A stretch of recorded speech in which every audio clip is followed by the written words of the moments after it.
All right, Senator Addabbo, thank you so much for taking the time to speak with us today. Appreciate it. My pleasure, Tom. Thank you. So we're talking obviously about the relationship between the states and the Native American governments, tribes, and things of that nature here. And as in your role and trying to really, I guess, bring some of this back to the forefront. You had the Native American Day back in the spring, and as a part of that state Native American Relations Subcommittee. For you, where are you in that process, and what do you want to see moving forward as we get back into the legislative session in January? I think it was important for us to do the Native American Day up in Albany. They're part of our fabric of our state, part of our history. And Native American tribes throughout the state, all they look for is respect. That's really, the basis of which all their requests come from is a basis of respect. So to highlight them on that day, and then we did a roundtable in which we just heard some of the concerns from the different nations. Some of them were common concerns about land use and environment. Others were kind of unique about law enforcement and opioid addiction and the growing use, drug use on their land. But it's ways in which the state can actually help.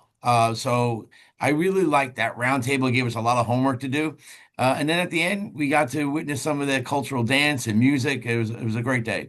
Why is this something that you wanted to bring back more to the forefront as a priority, as an issue here in the state? It was because we deal with many things that are state related, a budget, of course, and the state services. But there, right in front of us, are our nations, our Native Americans, and they're in every aspect of our economy, gaming. They're in our infrastructure. They're part of our state, and so I just wanted to bring them into the forefront. I wanted each nation to have its moment in front of our residents, in front of our viewers back at the Capitol, and I'm going to do it again. It'll be bigger and better this year, or I should say next year. And obviously, with this comes the legislation that you have proposed in the past, the Native Nation consultation policy to have more of those correspondents, right? And to have more of a seat at the table there. For you, why is that another piece of this at the end of the day? It's a step forward toward the respect that they deserve. So it was actually two pieces of legislation. One, when the state makes a decision to do something, maybe on a roadway that affects one of the native nation's land, that they are consulted with. That was one. And one was actually to actually create a Department of Native American Relations. Governor Hochul has within her administration the mechanism to do this. They already have a liaison, but I'm saying create a department in which again, we can create a much better relationship between the Native Americans and our state by creating this Native American Relations Department. A couple quickly here, some of the issues that they had brought, that day, and now obviously you've had some time to think about it, have more conversations. Want to start with cannabis here and tribal licenses for operators, retailers, growers, whatever it's going to be. Where do you see that moving forward? As long as there's an open line for discussion, there's progress to be made. It's when we get a dead end and we don't want to, talk about it. That's obviously problematic. But I'm hopeful in this new legislative session in 2026 we can start that dialogue again. In terms of maintaining state roads, the DOT, is that how do you address that? I've written letters to the New York State DOT. We've gotten responses back. So once again, there's that cooperative effort that seems to exist. And once that exists, once that cooperative effort, that dialogue exists, we can make progress on the roadway issues and infrastructure issues. Another concern was patrols along the border, and I think that even since then, that in the spring, obviously that has changed, it's evolved, and we've seen the Trump administration get more aggressive in that. Where do you think that sits right now? Because I don't think a lot of people think about tribal lands when it comes to the way this deportation policy has been playing out. Right. But once you protect the tribal lands, you're also protecting the residents of New York. Once we enforce the laws on the tribal land, we're being consistent with what we're enforcing on our land in New York State. So we're looking for consistency. We're looking for improved public safety. And I don't know who can argue against that. So I do look forward to advancing that also next year. When it comes to the governor itself, you mentioned her earlier. She issued that formal apology for the New York State's role in operating the residential school, or what the involvement in the state there. Is that, I think that was appreciated, of course, but is that enough when it comes to addressing some of these issues? And we did a similar resolution in the Senate. And you know what? It was a great acknowledgement of the governor's administration willing to work with the Native Americans.